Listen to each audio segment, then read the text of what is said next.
Senhores Secretários de Estado, Senhoras e Senhores Deputados. Nos últimos 4 anos e meio, o Governo anterior incitou profundas alterações estruturais, fazendo sair do papel reformas que há muito eram reclamadas, mas foram sucessivamente adiadas. O Governo anterior, sem perder de vista as metas de consolidação orçamental e de estabilidade financeira, executou centenas de medidas que reformaram o mercado de trabalho, que eliminaram restrições excessivas à atividade económica, que induziram melhorias na administração pública e os resultados estão à vista de todos. A taxa de desemprego desce há mais de 2 anos consecutivamente, atingindo valores mais baixos que os anteriores ao resgate. A confiança dos consumidores e dos empresários recupera paulatinamente. A atividade económica está a crescer e converge com a média dos países da zona euro. Os juros da dívida pública renovaram até há bem pouco tempo com mínimos históricos. As exportações apresentam resultados sólidos positivos, representam mais de 43% do PIB. Portugal sobe nos rankings de competitividade. O Serviço Nacional de Saúde não se encontra sob a ameaça de falência, nem interrupção dos fornecimentos de medicamentos. Existe equilíbrio orçamental nas empresas públicas. Portugal foi o segundo país da OCDE que mais baixou em IRS e IRC em 2014, ficando abaixo da média da organização. O país, pela primeira vez, vai sair do procedimento por déficit excessivo em mais de 20 anos.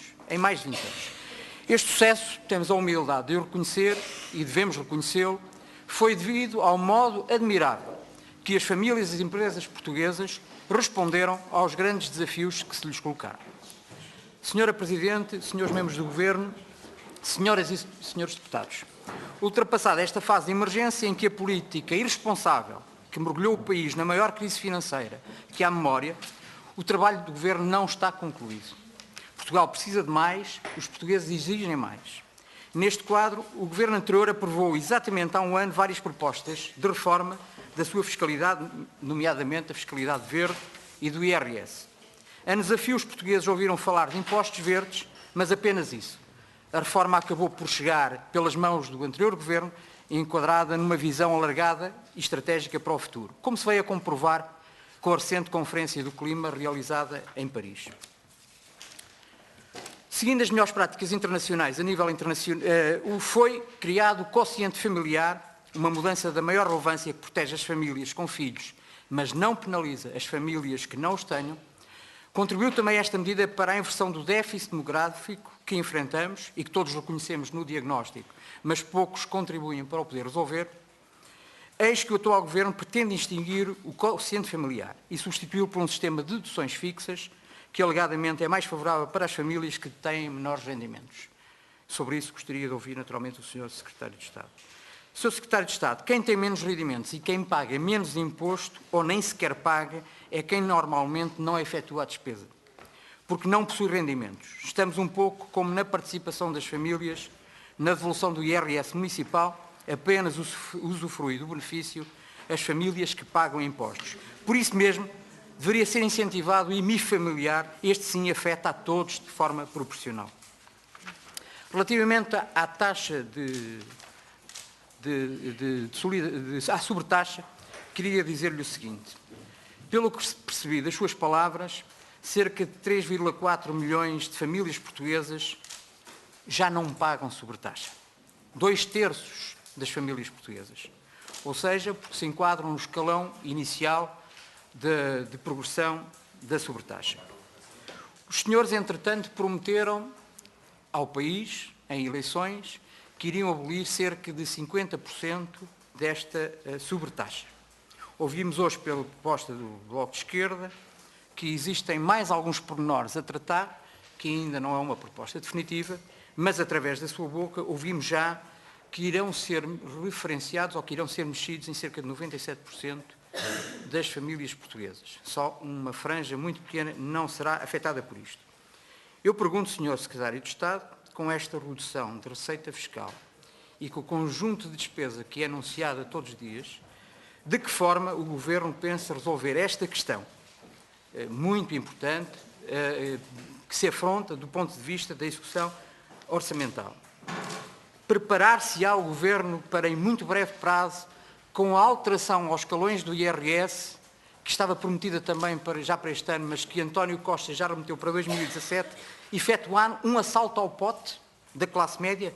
é que a classe média, pelo que percebi, não vai ser afetada naquilo que eram as suas expectativas. A classe média vai apenas usufruir de um bocadinho daquilo que o Partido Socialista tem para dar. Mas a classe média, que agora recebe com uma mão uma pequenina parte, não irá ser afetada com o martelo no ano seguinte com as alterações dos escalões do IRS. São algumas das dúvidas que eu tenho que eu gostaria de ver referidas. Como sabemos, as reformas fiscais exigem um mínimo de previsibilidade e de estabilidade. Seria aconselhável, portanto, nessa medida, um amplo debate em torno das mesmas.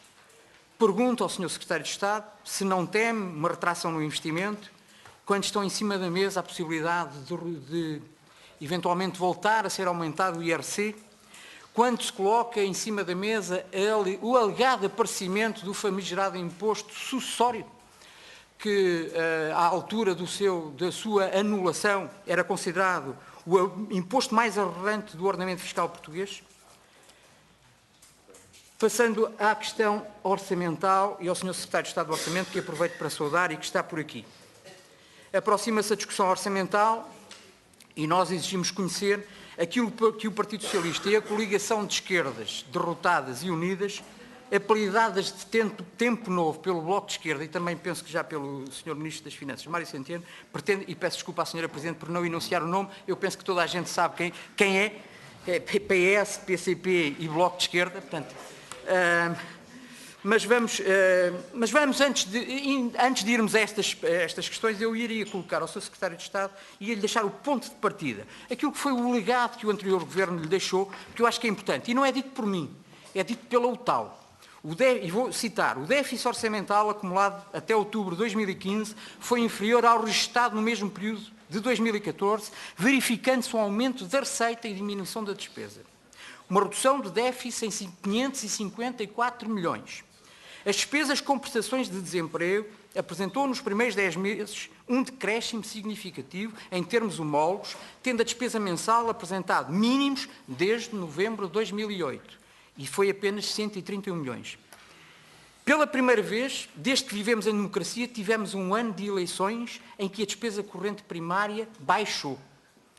Por outro lado, tivemos a boa notícia do nosso Ministro das Finanças a semana passada, de que bastaram 46 milhões de euros, 0,27 décimas do PIB, ou seja, 0,27 décimas de 1% do PIB, para que saíssemos do procedimento por déficit excessivo, para quem anunciou que as saídas poderiam ser sujas, que poderia haver medidas cautelares, foi obra.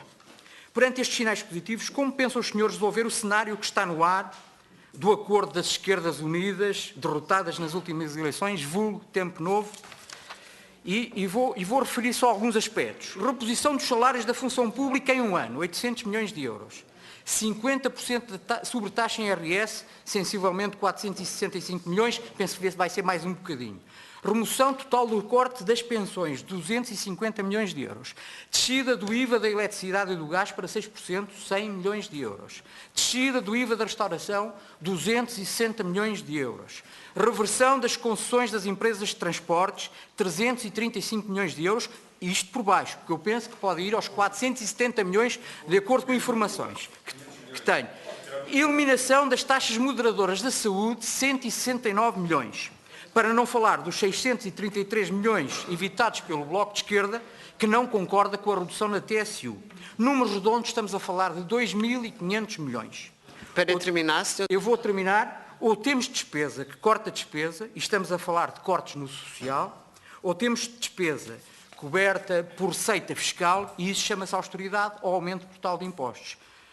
Senhora Presidente, mesmo para terminar, eu chamo a atenção para estas questões, até porque o deputado Paulo Trigo Pereira, no último plenário, não tendo tido a oportunidade, porque lhe acabou o tempo, eu vi pelos jornais, queria informar o Parlamento, alertar o Parlamento e os senhores deputados da coligação das esquerdas unidas e derrotadas, de que muito dificilmente seria possível acomodar no orçamento de 2016 este volume de déficit e de despesa acrescida.